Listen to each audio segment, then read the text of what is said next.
Hey all, today is Thursday, November 7th. It's been exactly 3 weeks from my last video, and so I just kind of wanted to pick up where I left off and update you on my many appointments that I've had. Actually, I've had 10 appointments in 15 business days, so I've been busy. So last video was on the 17th of October. I was just getting ready to go in for my PET scan. If you remember, I had that crazy diet that I had to follow, high protein, no anything else, and I was successful, yay. And then the scan wasn't as bad as I thought it was, or not that I thought it was going to be bad, but I thought it was going to be longer.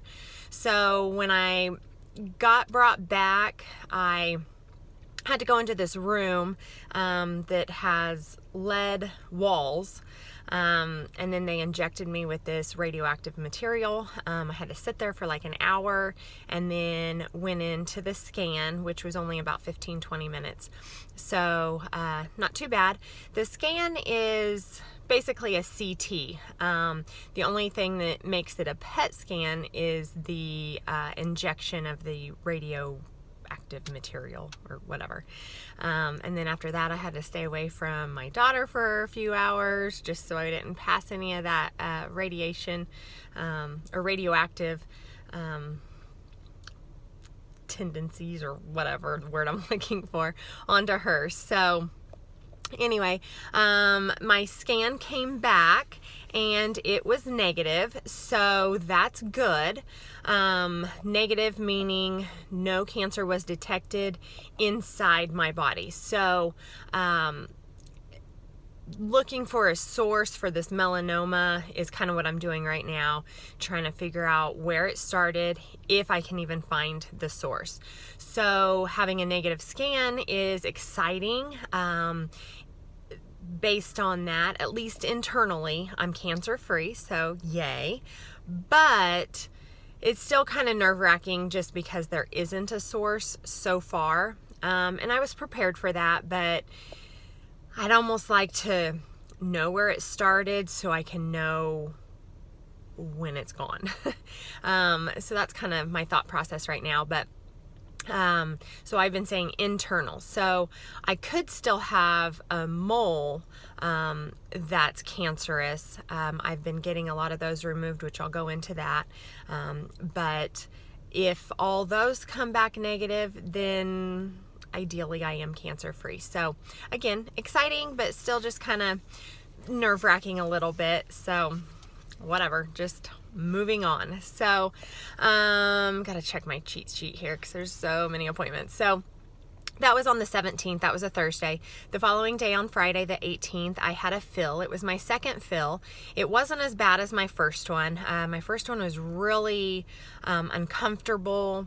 I kind of felt like, women will know what I'm meaning, that my bra, kind of the around portion, was too tight. It just felt like I needed to loosen it or take it off, and I kept kind of reaching for it just out of habit. But it was all internal, so obviously I couldn't do that. So it was just tight. By the end of the day, my muscles kind of just felt heavy, spazzing a little, and so I'd try and take muscle relaxers to kind of help with that. They didn't help all that much. It was just kind of something that I had to just kind of go through. So my second fill was much better, which was exciting because I was thinking, if I have to go through this again, I'm just going to be done. Like, it's not worth it to me. So, but it was much better. So that was fantastic. So after that, I had, on the 24th, which was that following Wednesday, I had a radiation consultation, and the radiation doctor, you know, everybody keeps calling me unique, which before used to be great. Now I'm like, can I just be normal? You know, as normal can be, I guess. But the doctor didn't really have like a precedent, you know, didn't really know how to exactly treat me. or have like case studies or, you know, any reference for my particular situation to know what would work best. He does, however, deal with melanoma, so he does know that. So he recommended 5 sessions of radiation, which would be every other day. So I just went ahead and said, okay, let's do it. He did reassure me that it was not the chest wall that they would be radiating. So I could continue with my reconstructive process and I wouldn't have to wait the extra 6 months and all that good stuff. So that was good. So like I said, everything that I'm doing from this point is just kind of preventative, making sure that if there's a straggler cell that it gets taken care of, that maybe I can be done after this and I don't really have to worry about things as much. So I'm just, whatever, send me wherever, tell me who go see, make my appointments, I'll be there. So that's kind of my thought process right now. So that was Wednesday the 24th. That following Friday, I had another fill. So it had to be my last one for a while. So when I start radiation, prior to that, they do what's called a mapping, which is kind of like a CT again. And it's just taking note of my body shape, the size, know what area they're going to radiate, and so they want to map all that out. So when they do that, from that point until the completion of radiation, I was not able to have any fills or change anything. It had to be just exactly the same. So that Friday before, or that Friday the 26th, we opted, well, my doctor asked if I wanted to have a double fill, and I'm thinking I'm pretty well to the size that I want to be. He keeps wanting to do like an extra fill just to make sure, and that's fine, but I went ahead and opted for a 1.5 fills, and just kind of called it good after that. Also, at that point, I had some moles removed. I didn't have any moles that screamed melanoma. It was just ones that kind of looked atypical or looked kind of sketchy, and so we went ahead and got those removed. I got 9 moles removed, and it was actually 8 cuts. I had 2 that were really close together, so they just took them together. But 9 moles, and then I had this one on my neck that kind of had like a scab on it pretty much the duration of chemo, and so he just froze that one to kind of whatever was going on with it, just get it gone and so it could get healed. So that was on Friday. That following Monday is when I got my mapping done. And so then they had to kind of get everything set up. And then I was going to be contacted on when to start radiation. So, also that day, on that Monday, I went to a dermatologist, and she found 2 more moles that she decided they were atypical.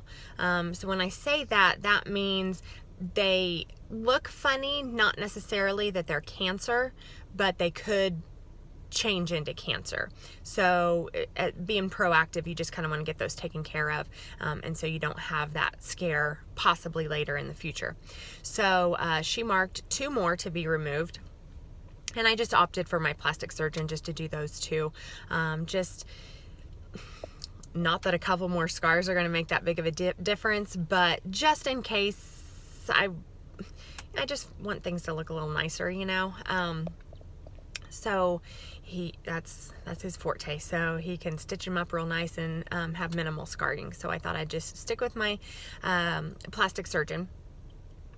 So we did that, and then Friday, November 1st, I had those 2 moles removed, and then I also went back to see my eye doctor. I had just went in like September, but she just did like, you know, the standard checkup, and now being concerned with melanoma, there's a chance of ocular melanoma. So I asked if I could come in to get a full ocular melanoma check done, and so I was able to do that on Friday. Everything came back great on that. Let's see. Sorry, losing my train of thought here on all these appointments. So then on the 4th, I had my first immunotherapy treatment, and it was really quick. It was easy. They just went through my port like they did before. No problem. The session itself lasted about 30 minutes, but then since it was my first session, they wanted to keep me there an additional 30 minutes just to make sure there was no like side effects or anything crazy happening. Everything went fine, and so I left. I will have immunotherapy every 4 weeks for a year. And basically what immunotherapy is, it's going to amp up my immune system. So ideally, if there's any straggler cells throughout my body, my own immune system will attack it and fight it. And then, so it's kind of a opposite, I guess, of chemo, where the drug is going after rapidly dividing cells. So that's typically like hair, nails, and cancer. So with this immunotherapy, it's just my own immune system doing the work. And so I shouldn't lose any hair. I shouldn't have really any side effects. It is a little hard on like kind of your kidneys and some of your organs. So they do keep a good eye on that just to make sure that there's no problems in that area. One thing with that treatment, I had to schedule accordingly because I do have, other appointments and surgeries and holidays coming up, that I just had a few days of when I could actually get in, and then I have to stay on this same day for the rest of the year, or for a year, not just this year. So the only space that they had available on Monday was in the big treatment rooms, which I don't like. They're kind of sad. There's just so many people, and when I've been in them before, it's typically older people, and a lot of them don't have any support there with them. So it's just these people that have probably been going through treatment and chemo for years, and after a while you just kind of get numb to it all and you just do it, and it's no big deal if anybody comes with you.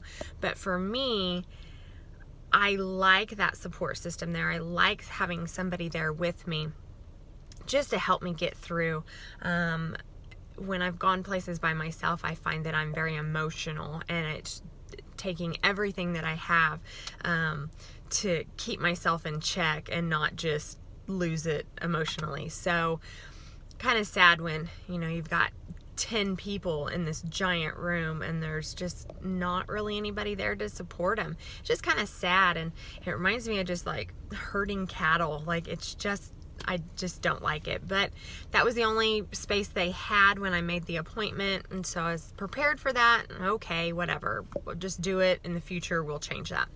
Well, then a pleasant surprise when I went, I got to go into, there's 4 different areas, A, B, C, D, and I went into the C area and I got my own room. So it was the complete opposite of what I was anticipating, and it just really made my day. Like, it was just exciting. I just prefer that so much more. And so it was nice that I didn't have to kind of change my preference even for that first time. So got through that first treatment and no problems. So then yesterday I had my first radiation session, and it was a little bit longer than they're going to be.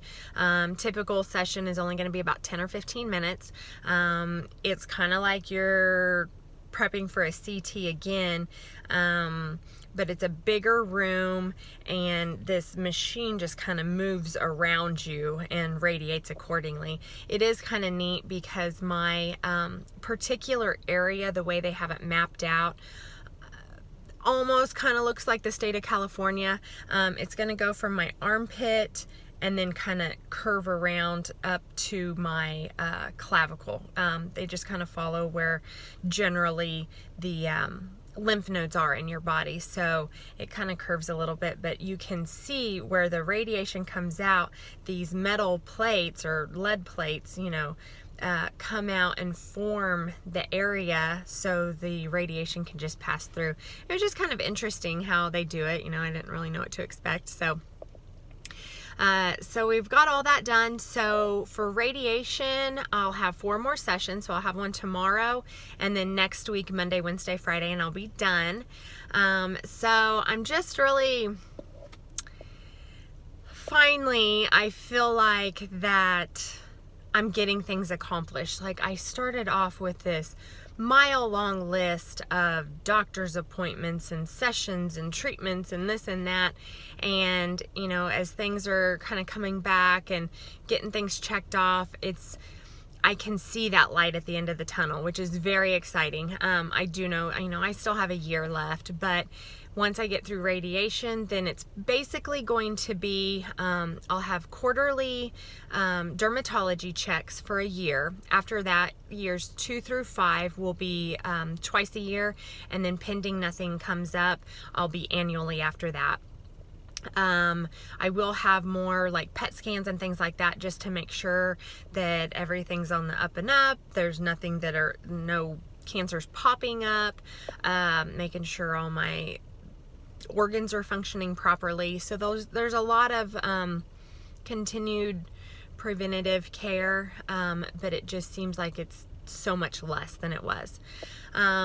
Finally, my next treatment will be December 2nd, and then on December 3rd, I get to have my next surgery. So hopefully that'll be the last of my reconstructive, which is very exciting. They will go in and use the same incisions that they used the first time, and they'll take out the expanders and put in the implants, and then they'll do what they need to do to kind of make things look right and soften areas and just make it look as good as they can. So that's all I've got. So this will probably be my last video for a little bit. I may just probably start off another one, you know, around surgery time, or not during surgery, but right before surgery, and let you know all that good information. I so far have, out of the 11 moles that were removed, I've got 8 results back, and they all came back atypical. Again, meaning they aren't cancer. They could change to cancer, so that's good that everything got removed. I did have one on my shoulder that they had to do additional testing on, and then those 2 others that I got done a little bit later. I should have those results today or tomorrow, so hopefully we'll have it all taken care of at that time. So have a good one. Stay warm. It's cold today. Ooh. And we will talk soon. Bye.